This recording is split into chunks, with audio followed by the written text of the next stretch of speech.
Welcome into SportsSource.tv. Appreciate you being with us here online. Guys, let's introduce everybody to get you reacquainted with Josh Ward from WNML, with Chuck Cavallera, Skechers Sports.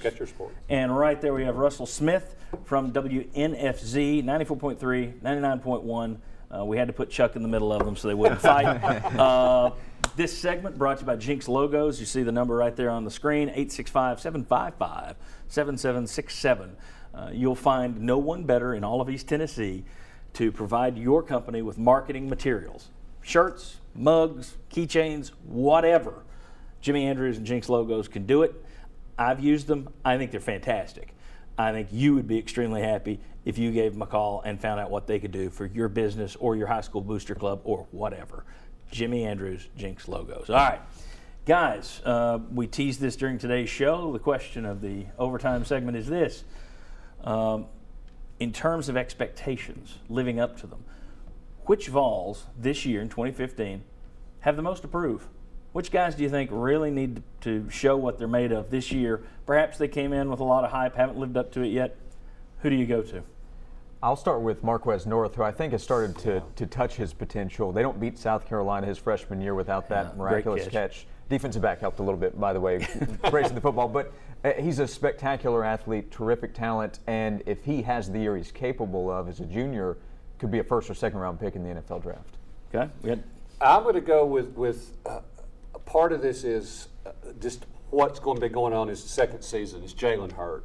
And because to me, I mean, he has proved a lot. Mm-hmm. And it's not that he's anywhere near a bust, but you talk to some of the players, and he's the undeniable leader in that locker room. And he's going to be the guy that really needs to have a healthy season. I think that's a huge key. It all goes back to me with a healthy season. I mean, he's shown he can be a big time back. Right. I think he can be a good SEC back. He needs the offensive line in front of him, and he needs to stay healthy. And exactly, he hasn't shown that he can do that yet. Russell? Yeah, I think those are both great selections. I think you could almost go with the entire wide receiver core. Josh Malone was going to be a bunch of guys in that group, but maybe a little bit outside the box. What about Butch Jones, the head coach, when he's got the headset on and it's late in the fourth quarter and he's got to make that call? I mean, I think he's done great recruiting. He's done great marketing his program. I still have some question marks about his on-field game management coaching decisions. I thought he butchered the end of the Missouri game this past year, and I think that it's going to be interesting to see what happens. It could be the difference between an 8 and 9 win season or 7 and 8 win season. I mean, you've got to be able to prove himself that way. You can go back and look at the South Carolina game the year before. I thought you get the upset over a team that only lost 2 games. You put that one in the plus column. He was very fortunate in both of those South Carolina games. South Carolina lost the game as much as Tennessee won it. Florida game last year, a lot of complaints about the way that one was managed. We went back and looked at some tape. There were a couple of plays where they had a man streaking across the middle of the field wide open. They got him open. Worley doesn't see it, doesn't throw it. There's no touchdown. You lose the game. But at the same time, who's training Worley? So Butch Jones goes on the list. You guys agree with that, Butch Jones? Oh, yeah. I think or do you want to look at Russell in the face and say, well, no, I could already see the mean tweets coming in. I'm not ripping Butch Jones. I'm just saying he had something to prove. Yeah. And I think as a fifth-year senior, how about Kurt Magid?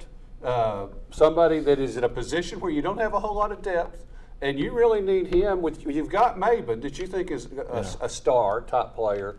You also need Magid to have that really solid top season as a leader of your team. And where do you use him? I mean, is he going to be more linebackers? Is he going to be more up front? I mean, he's a guy that's very versatile. So if he is back there, when he's at linebacker, he's going to have to live up to it. When he's up there in the pass rush, you got to live up to it. Russell's right with Butch as well in terms of look at early on in the season, that Oklahoma game. You don't have to beat Oklahoma to prove, hey, this is what the season's going to be. But it's an interesting test to see how far Tennessee has progressed in a year. Last year, you lose by 24 points. They were competitive, but you could clearly see who the better team was. Yeah. A year later, how far have you come? And what kind of program are you now at home as opposed to being on the road? And then Florida, you go to Florida. If they come out of that stretch 0-2, the conversation changes. You go to Florida, you get a win, you can start to build on that and head back into the rest of SEC play. It's been a long time since they went to Florida and won, too. Sure. People are chalking up that Florida thing as a victory. It's like, I'm a big believer in I'll believe it when I see it, and I haven't seen that one in a long time.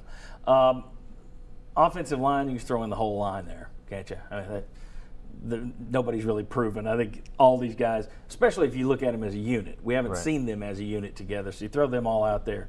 I think there are so many second-year guys. Ja'Shawn Robertson, he's one of those offensive linemen. Coleman Thomas, he may be just providing depth right now. Dontavius Blair, he's older, but he's a second-year guy who came in, was supposed to start, and instead had a red shirt. And that's a great on the field. If you're going to identify one guy on that line, to me, that's a good one. Blair, because you expected him. He came in with so much hype, right, and it hasn't shown up yet.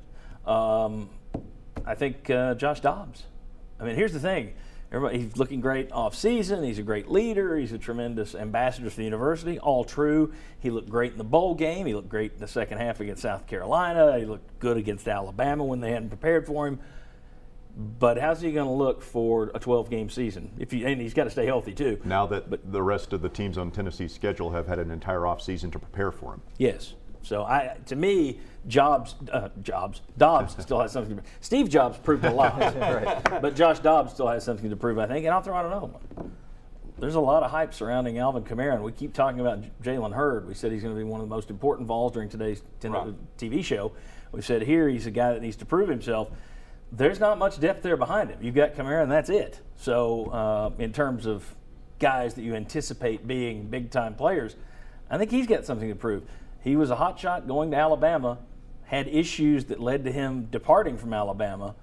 I think that's a guy that we need to keep an eye on. Kamara has to be really good. John Kelly's a freshman that's coming at running back. They'll have a few other options there. And obviously it does start with Jalen Hurd, but they want to use both of those players. Yeah, it's Hurd and Kamara. Yeah, if Kamara if he doesn't live up to close to this hype, that's putting everything on Jalen Hurd, and I don't think that's fair to him, and I don't think that would work out if he has to carry the load through the course of an SEC season. Agreed. Anybody else in with Ron? No, I think just to follow up on that, I mean, you got to have Hurd. You can't have him 25, 30 carries a game. I just see no way he makes it through the entire season like that. I think you want to hopefully have an even split between Hurd and Kamara. Yeah, agreed. And you don't want – I mean, if somebody surprises you and becomes that third guy and gets a lot of carries, that's positive. But if it's not wow, he's really surprising it, and you just have a third guy who's having to get a bunch of carries, I think that's a concern. You want Hurd and Kamara to be your top two by far. Well, you got to have two. I mean, look at the NFL. You know, Adrian Petersons, Marshawn Lynch's are few and far between. You got to have two guys that you can rely on. Especially when your first guy has had a history of shoulder issues and you're playing in the SEC where there are some tough defenses. I'll let you close it out. Yeah, and Cam Sutton's he's clearly proven at corner. What about around him? You have several sophomores, Rashawn Golden, Emmanuel Mosley, that have a lot of athleticism, talent than Evan Berry and Todd Kelly. They need those guys to be able to make plays because Sutton is probably going to shut down part of the field. They need guys on the other side to be able to make plays. Very good. All right. Thank you very much for joining us here on our overtime segment on SportsSource.tv. We'll see you next Sunday at 11 a.m. on Channel 6 for the Sports Source. See you next week.